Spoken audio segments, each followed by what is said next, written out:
Sebuah bangunan pos polisi di Jalan Alauddin Makassar dirusak dan dibakar oleh sekumpulan orang tak dikenal, Jumat dini hari tadi.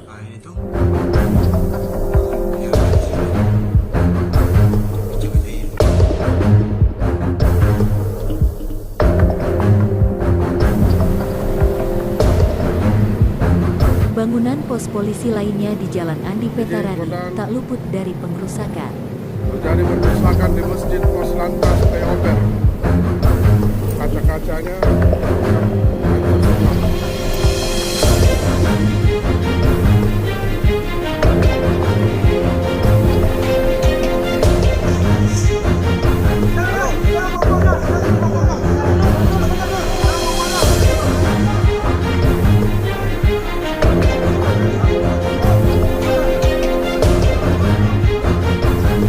Belum ada keterangan resmi dari pihak kepolisian, siapa pelaku sesungguhnya dan masih tahap penyelidikan.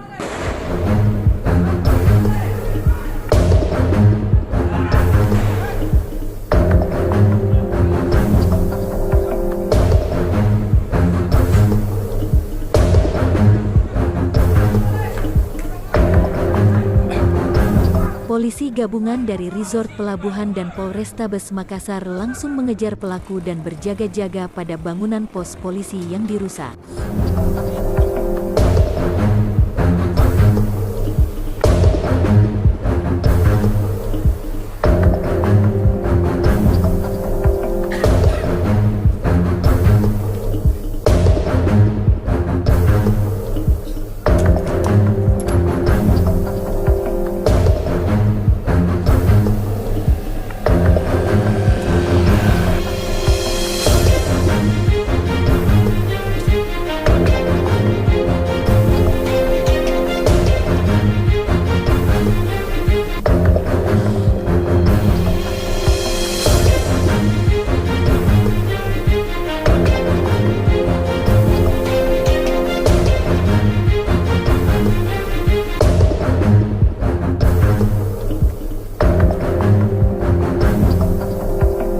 Sepeda motor dan mobil polisi terparkir di pos polisi turut pula dirusak.